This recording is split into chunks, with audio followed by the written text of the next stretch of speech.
I am actually one of the rare breeds in PortaOne because I'm not an engineer, unlike Henry or Sergey and 99% of my colleagues. But over the last 10 or so years, I've been talking to many leads and existing customers about MVNOs. And I had to hear and study quite a lot of different stories and actually myths about MVNOs. So today we're going to be speaking about the myths about MVNOs. I'm not going actually to debunk those. I'm not a myth buster. But I believe it gives a nice framework and reference points for discussing the idea of starting up an MVNO. People have very different ideas what it involves and what it takes to build one.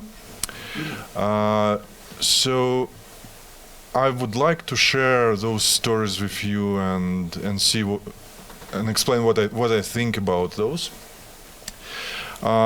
People think about market size, people think how flexible they can be when they build MVNOs. They have a very different ideas of how much technology knowledge they need to have. They also may have very different ideas how the market is structured and what the revenue can be. Many of those ideas can be both positive and negative, so it doesn't have to be like the myths are the stories. So let's go to this mythology. Myth number one: the MVNO market is a small niche, and it's really hard to compete with actual mobile network operators. This is not really true. In Canada, we have approximately 1/3 of subscribers operated by MVNOs. In the States, it's more than 1/3, and it's a half in Germany. It is expected that in just 3 years, the total number of subscribers in the world is going to be more than 1/3 of a billion people. So it's a huge market, and it brings a lot of money as well. Right now, it's assessed to be more than $80 billion per year, and in 5 years, we expect it to basically to grow to over 135 billion per year. So it can be a very small market for a particular MVNO, but overall, it can be a very lucrative market to be in.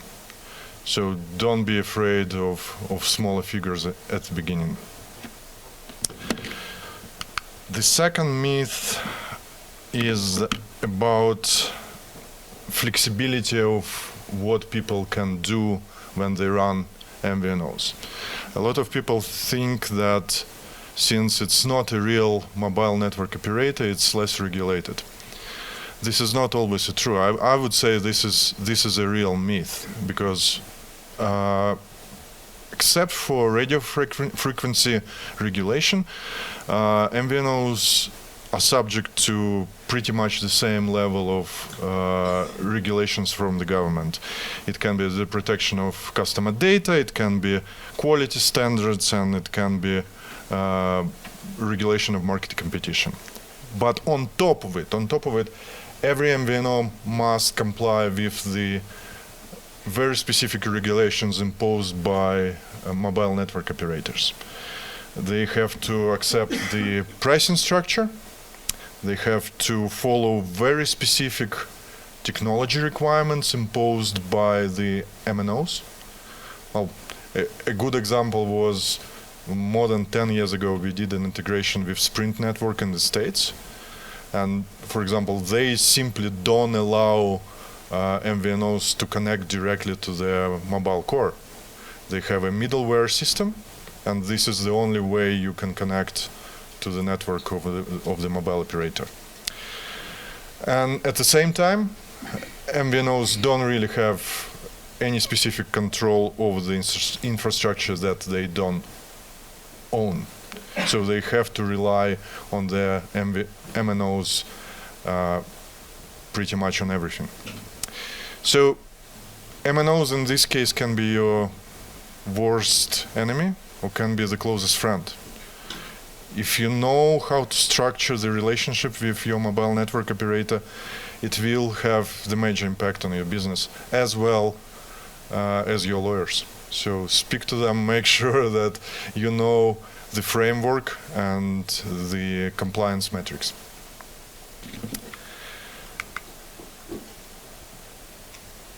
The third myth, that's what I hear a lot. Oh, I'm not really interested in all this technology nonsense. I'm gonna be focusing on sales, distribution, and marketing. This is what MVNOs are for. This is where the sweet spot is, and this is where our competence is located.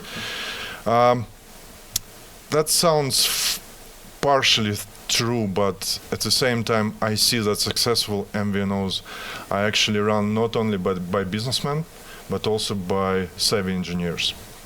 So people who run MVNOs still do need to understand how the telecommunication framework works.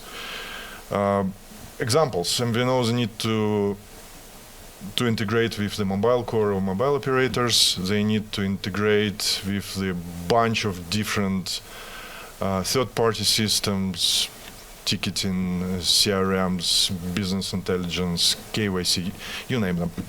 So, and their business success always rely on how better they are in comparison to MVNOs. So user experience, user interfaces are extremely important.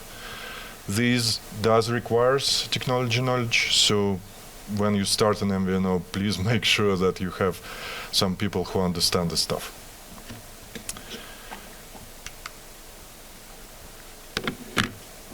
Another thing that people have this idea of MVNOs that it's only for small niche group of residential customers, somebody you can attract and basically steal from MNO by suggesting them a very niche configuration of service packages.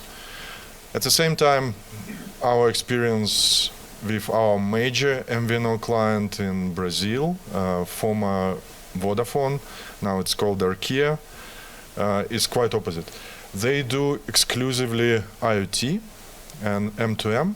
They run more than 3 million SIM cards at the moment, and they plan to add another million next year. So it's extremely lucrative business for MVNOs as well. Don't forget about that. So if you have an idea about running an MVNO, maybe you don't actually need the physical subs. We've been entertaining this idea internally, and later today, Andrew is going to be speaking about our new initiative. It's called IoT Meal, and that's basically a platform which would enable MVNOs to launch IoT devices, products, and services. I'm not going to be speaking in more details about that because there will be a separate presentation later on. Finally, a lot of people believe that MVNO is like a kind of a market for cheaper guys. And in many cases it is true. 58% of the subscribers who asked why they chose a particular MVNO, they cited that it's because of the lower costs. But at the same time, I hear a lot of stories about niche products for MVNOs where they cater to more luxurious markets. We have a customer in the States. They provide near-to-shore mobile connectivity to luxury yachts. It's still an MVNO in their technology basics, but the pricing structure of the service packages can be quite different because these people are much less budget conscious, as you can imagine. I was speaking a month ago to a European prospect, and he was coming with kind of a very simple idea of roaming MVNO, like basically travel SIM. But at the same time, they wanted to combine it with call recording, like a default feature, and CRM integration, and specifically focus on business customers. They expected that the ARPU gonna be at least 3 times higher than an average MVNO. Another good story was last year when I was speaking to a prospect in Asia. They had a very early idea of building an MVNO for pet owners, and they wanted to create kind of the whole ecosystem around them. They wanted to sell tracking devices for the dogs. They wanted to include into the package veterinarian assistance, and also promote the pet goods via the app that they wanted to offer to their customers. So these ideas kind of show you that it is much more than just simple fight for commodity of data and voice. And another example, Andrei, Tatiana and I, we live in Spain, and Spain over the years becomes a very international country. 30 years ago, Barcelona had less than 1% of people who were born outside of Spain. Now it's a quarter of population of the city. So we have, like, I don't know, close to 200 different nationalities living in Barcelona. And you can imagine there are different MVNOs that offer their services to different ethnic groups. Like, we have a lot of British expats. So there is a specific MVNO which provides customer service in English. And there is another MVNO where you can call and they would speak Russian to you. So the rates of those MVNO are a bit higher than kind of an average, but people still choose it because of the convenience. That can be another example. So be careful when you choose the model. Make sure that you have enough knowledge of technology and regulation. Don't focus exclusively on people as consumers, and be creative about your business model. Thank you very much.